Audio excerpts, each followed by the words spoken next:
Hello, Dragonfly Swarm. While it's true that Chongyun is one of the least played 4-star characters, or just characters in general, in the entire game, a lot of that has to do with his somewhat ambiguous and very niche kit, which can steer him into a DPS role or more notably an enabler role. However, as time has gone on, especially in the past few updates of Genshin Impact, there have been new characters, gear, and changes to Genshin's general environment that have made this cool as a cucumber exorcist quite a bit more enjoyable than he once was, whether he's being enjoyed as an enabler or a carry unit. So, today I'm going to go over a fully updated guide on Chongyun for 2.7, discussing his kit details, constellation value, his best gear, and his best team synergies. All in the hopes of reviving his dying play rate, because I don't even think he can exercise something that dead. I'm kidding,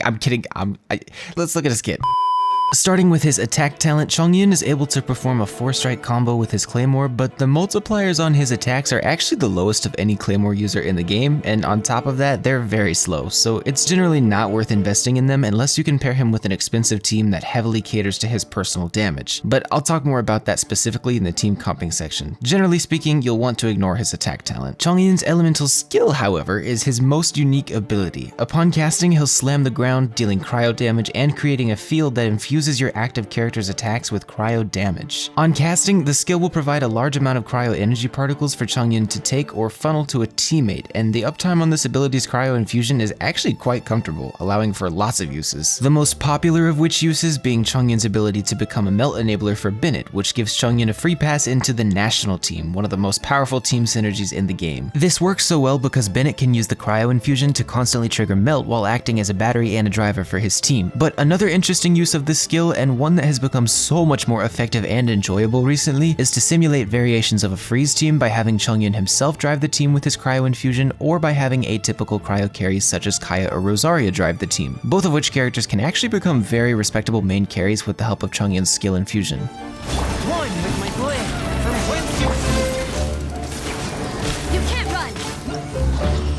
It's important to note that as a claymore attacker, if Chongyun is the driver for a freeze team, he'll constantly be shattering and reapplying the freeze procs, so it's still best to pair him with and invest in a good sub DPS like Yelan or Xingqiu as a large off-field damage source and constant freeze enabler. Honestly, for such a niche ability, it's actually got quite a few applicable uses, and time has been pretty kind to the ability in terms of how much more viable its uses have become since early Genshin days. Moving on to Chongyun's burst though, it's essentially just a triple miniature nuke. Upon casting, Chongyun summons 3 giant cryo blades down on a target that each deal relatively mid damage without constellations, but there are actually a few interesting things to note about this ability despite how simple it looks on paper. Firstly, none of these 3 blades summoned by the burst are restricted by ICD, so they can all theoretically trigger amplifying reactions such as melt in the right situation, allowing for potentially very high damage. In order to do so, you'd have to have Bennett apply pyro from his burst onto an enemy because the high potency of the pyro his burst applies won't be cleared until after the 3rd melt proc from Chongyun's burst. A lot of that delves into the mechanics of elemental gauge, which are wildly too complicated to get into right now, but the general idea is that Bennett's burst applies a thick instance of pyro that won't be removed until after it triggers melt 3 times on Chongyun's burst. Also, the burst itself has a surprisingly large AoE despite the blade sinking into one target. Overall, it's a generally very simple ability without any use outside of extra damage, but it can deal some big PP damage in the right situations. Chongyun's first ascension passive grants 8% normal attack speed to any melee weapon user within his elemental skill's cryo field, which is honestly quite an insignificant buff, and the only situation in which this makes a worthwhile difference is with fast attack units such as Kaya and Rosaria in a freeze team, and they would typically enjoy any attack speed buff anyways. Chongyun's 4th ascension passive causes a giant cryo blade to strike the ground whenever his skill's cryo field expires, which deals damage identical to his skill's damage, but it also shreds the cryo resistance of enemies hit by the blade by 10% for 8 seconds. So on top of flat out extra damage, it's also a decent passive if you're running Chongyun in a team that can capitalize on that 10% cryo shred, but all in all, Chongyun's base kit is unfortunately pretty lackluster, I mean even when you just look at the scaling numbers,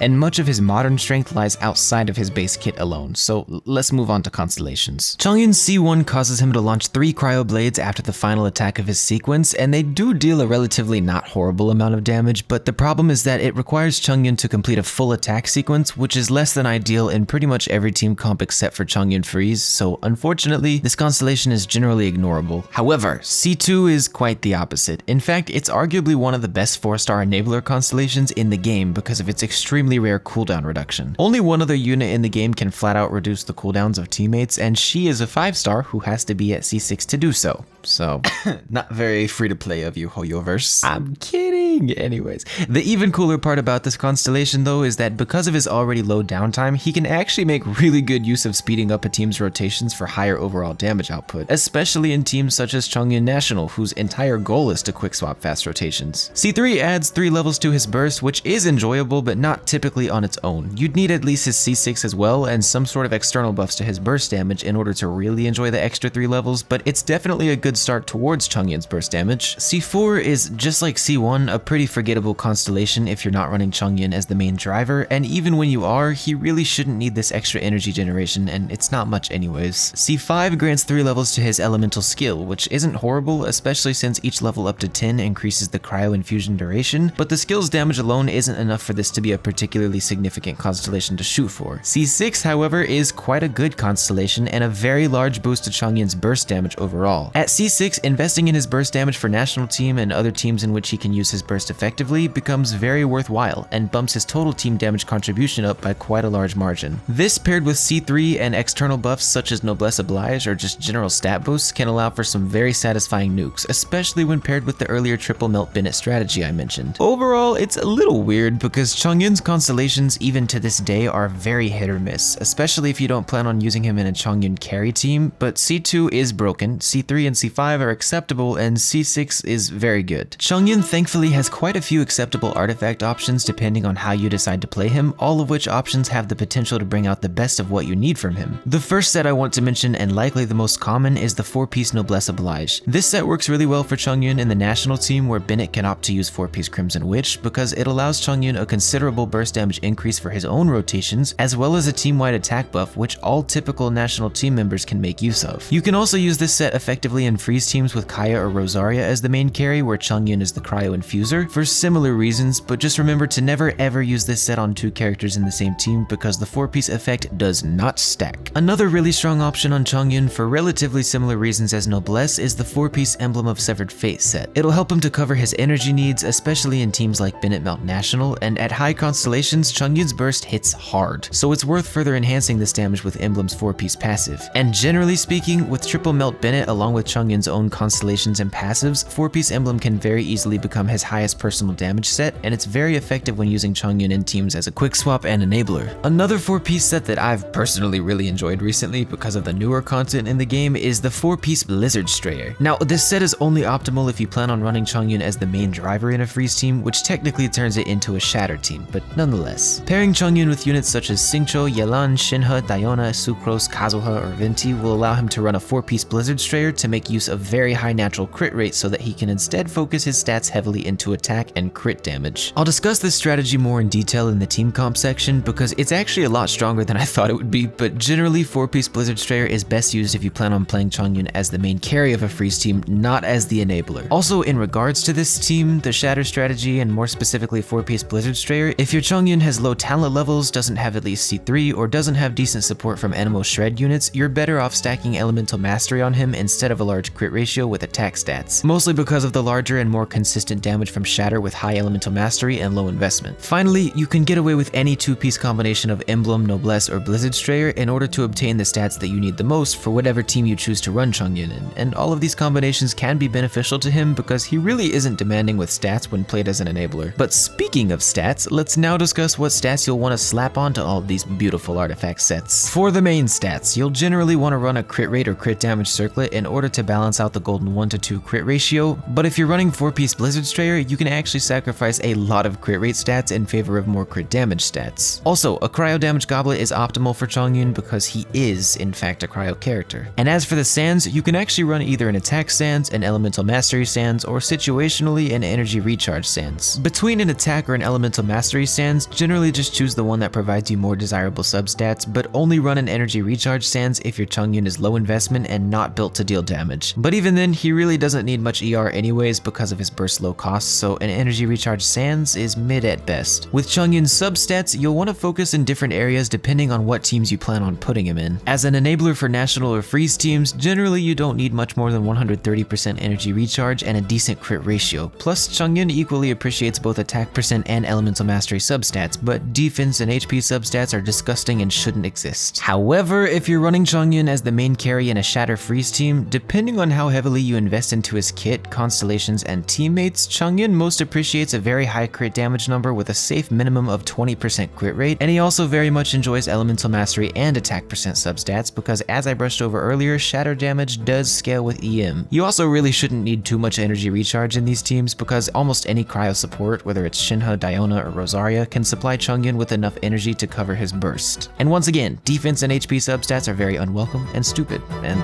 ugly. Moving on to Chongyun's weapon options, I find it kind of funny because once again, he can actually get away with using lots of weapons, so we'll just go down the list. Chongyun has two most expensive options, the first of which being Wolf's Gravestone, which is actually an amazing weapon on him in multiple situations. Considering Chongyun can opt for elemental mastery stats rather than attack stats, having the large base attack and bonus attack percent from this weapon covers a large portion of his optimal stat spread, especially if you would like to opt for EM focused builds, whether for Shatter Chongyun or for Melt Chongyun. Additionally, the team-wide attack bonus from Gravestone's passive is amazing for just about any of his viable teams, though it does have a pretty high downtime, which makes C2 Chongyun even more desirable in order to front load as much team damage with this passive as possible during its short duration. Chongyun's other very expensive option is the Redhorn Stone Thresher for its absurdly high crit damage bonus. This weapon only really works best when Chongyun can viably output his own damage, so it's significantly stronger in Shatter Freeze teams than it is in other teams where Chongyun isn't the main carry, but it's still a pretty good weapon on him overall, just as it is for any DPS Claymore user. Serpent Spine is also unsurprisingly a very strong option on Chongyun, and overall at R5 with max stacks outperforms every other weapon in the game for Chongyun's personal damage, but it doesn't provide much more than personal damage output, so it's only really viable in teams where he's the carry. And even then, with 4-piece Blizzard Strayer, I'd almost argue that Redhorn would be stronger in most situations considering how much more unconditional it is than Serpent Spine. Another really strong and unique 4-star for Chongyun is the Sacrificial Greatsword, which not only provides him a lot of energy recharge and energy circulation with its passive, but it also allows him to front load a lot of his damage by abusing his A4 passive with the skill cooldown reset. So while it's generally outperformed the longer the fights go on, this weapon can prove extremely strong for pretty much any Chongyun playstyle overall. Lithic Blade is yet another very notable 4-star weapon that actually just had a rate up on Yelan's weapon banner, and with at least a few stacks of its passive, it becomes one of Chongyun's best weapons for personal damage, and it's pretty easy to proc the passive considering Chongyun himself is from Liyue, and all of his best teams include at least one other Liyue character, namely Xiangling, Shinha, Yelan, Xingqiu, etc. It's also worth mentioning that for very similar reasons, Akumaru and Luxurious Sea Lord are both great weapons for maximizing Chongyun's burst damage, and because of national teams' generally high cost bursts, Akumaru allows Chongyun to focus quite heavily into his burst damage. Otherwise though, if you have it, I generally recommend Luxurious Sea Lord more because it unconditionally performs almost identically to Akumaru even at maximum team energy cost. A few worse performing but honorable mentions for viable weapons include Skyward Pride for its good energy recharge coverage and decent passive, the Unforged for the large amount of attack it provides to Chongyun, Black Cliff Slasher if you want what is essentially the budget version of Redhorn and Serpent Spine, and then Song of Broken Pines, only as a stat stick though. And if you haven't obtained any of these weapons, Prototype Archaic is your strongest and most well-rounded option out of all the free-to-play craftable claymores. I feel like that was a lot of claymores, but yeah, Chongyun luckily makes good use of, like I said, a ton of the game's claymores, so the difficult part will be choosing the one that most suits your desired playstyle. And speaking of desired playstyle, what better way to solidify one than by discussing the best teams to put Chongyun in. As I said, Chongyun has become quite a bit stronger and more enjoyable with the release of lots of new characters, and this has allowed him to comfortably flex into a lot of notable team comps recently. Chongyun plays most optimally as a melt enabler for Bennett and for popular teams such as National Team, and given their general flexibility, as long as you've got a Bennett Chongyun core, the last two teammates can be any number of characters, all of which can dictate the team's playstyle quite heavily. Chongyun and non-C6 Bennett work so well together because Chongyun supplies the latter with Cryo Infusion, which lets Bennett perform lots of melt attacks while acting as a driver and battery for the rest of the team, but Bennett also helps Chongyun by allowing him to perform the triple melt mechanic that I discussed earlier, in which Bennett's burst pyro application is strong enough to sustain 3 full melt procs from Chongyun's burst, on top of the attack buff that Bennett provides as well, obviously. The most popular use of this duo is to pair these two with Xiangling and Xingqiu, or Xiangling and an Animo Shredder to really turn it into the national team, which Chongyun fits very comfortably on as his strongest overall team comp. However, Chongyun is also able to create freeze teams with his Cryo Infusion, allowing him to become an enabler for cryo DPS units such as Rosaria, or more notably, Kaya. This type of team comping used to be seen as rather niche for Chongyun, but because of the introduction of Yelan and Kazuha as buffer supports, both Kaya and Rosaria can actually become viable substitutes for Ayaka or Ganyu inside of freeze teams, with the help of Chongyun of course. For Kaya in particular, he can actually access his highest possible damage ceilings when playing as a full-blown cryo DPS using Chongyun's infusion, and considering he's already a completely free-to-play unit, this can allow virtually anyone to tap into his surprising potential and utilize a permafreeze team without feeling the pressure of needing Ayaka or Ganyu to do so effectively. Generally though, because Chongyun is taking Diona's popular spot in this team style, you'll be missing out on quite a bit of survivability, especially if you opt to use Yelan instead of Xingqiu. But the ability to permafreeze enemies somewhat mitigates this issue, and with good dodging and smart gameplay, survivability should be a non-issue. That is, of course, assuming you're fighting freezable enemies and not being affected by mechanics such as corrosion, shear heat, or shear cold.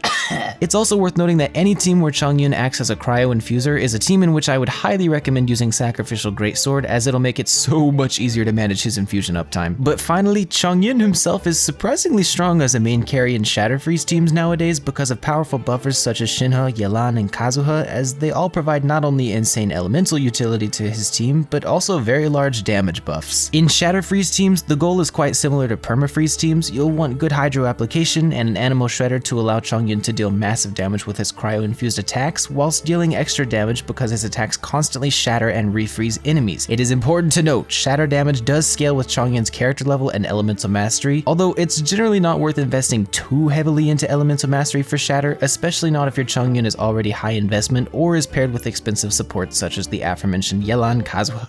I'm out of breath, Yelan, Kazuha, and or Shinha. I'm not gonna lie, I forgot to breathe there. Though this team is most enjoyable with expensive supports such as Yelan and Shinha to massively increase Chongyun's personal damage output, there are many viable 4-stars such as Xingqiu and Diona who still provide the core utility this team needs as well as extra survivability. What with Xingqiu's damage reduction and healing, and Diona's amazing battery potential, shielding, and healing. It's also worth mentioning that with newer weapons such as Red Horn allowing Chongyun to fully capitalize on Blizzard Strayer, and also weapons such as Akumaru and Luxurious Sea Lord massively enhancing his burst damage and kit damage, Chongyun has a far easier time actually acting as a main carry in Shatter Freeze teams than he once did, making him quite enjoyable to play even in the highest floors of Spiral Abyss, and my Chongyun is literally only at level 70. So, overall as of 2.7, Chongyun has enjoyed an enhanced experience in teams he already was good in, and has become considerably stronger in teams that he was not previously the most suited for. And while yeah, he's still overall a pretty niche character with less team options than other buffers and supports, he's definitely received expanded horizons, and he's super enjoyable and satisfying to play when done correctly. And I'm a picky player, I don't like weak characters. If you enjoyed this video or it helped you in any way, please leave a like and consider subscribing, as I would super appreciate it, and also feel free to join my Discord server to keep up with my community and my content. Alright, I'm gonna go do the Chongyun hangout because making this guide has turned me into a Chongyun main